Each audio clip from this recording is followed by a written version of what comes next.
Basic economics. Producer surplus. Cost and the willingness to sell. So, imagine you're a homeowner needing to paint your house. You ask 4 painters for bids, right? Yeah, and each painter has a different cost they need to cover. Exactly. The cost includes both their out-of-pocket expenses and the value they place on their time. So, if grandma's cost is $500, but she bids $600, she's willing to take the job?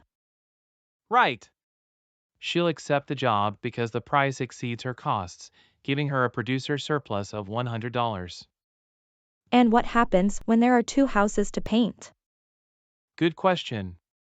In that case, the bidding continues until 2 painters, Georgia and Grandma, both bid $800. So, at that price, grandma gets a producer surplus of $300 and Georgia gets $200? Exactly. The total producer surplus in the market would then be $500. Using the supply curve to measure producer surplus.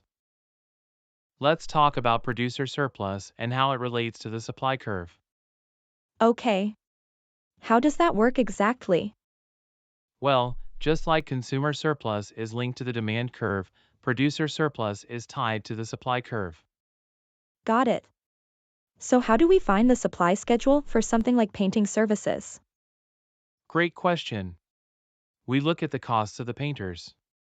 For example, if the price is below $500, none of the painters will work, so the quantity supplied is zero. And what happens as the price increases? As the price goes up, more painters are willing to take the job. For instance, between $500 and $600, only one painter is willing to work. So, the supply schedule shows how many painters will work at different prices? Exactly. The height of the supply curve represents the seller's costs. At a quantity of 4 houses, for example, the cost is $900 for the marginal seller.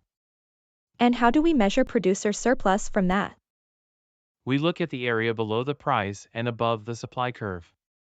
For a price of $600, the producer surplus is $100 for the painter who takes the job. That makes sense. And what about at a price of $800? At $800, the total producer surplus is $500, which represents the combined surplus of the 2 painters willing to work. So, the area between the price and the supply curve gives us the producer surplus for all sellers? Exactly. It shows the difference between the price and each seller's cost, adding up to the total producer surplus in the market. How a higher price raises producer surplus. Sellers always want to receive a higher price for their goods, right? Yes, that makes sense. But how does that affect them? That's where the concept of producer surplus comes in. It measures how much better off sellers are when prices increase. How do we measure producer surplus? Great question. It's the area below the price and above the supply curve. Imagine a triangle on a graph. So, if the price goes up, what happens to that triangle?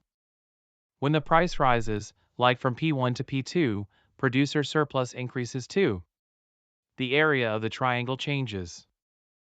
And what does that mean for the sellers? Well, existing sellers benefit because they get more for their goods. That's the rectangle area BCD. What about new sellers? Do they benefit too? Absolutely. New sellers enter the market at the higher price, and their surplus is represented by the triangle CEF.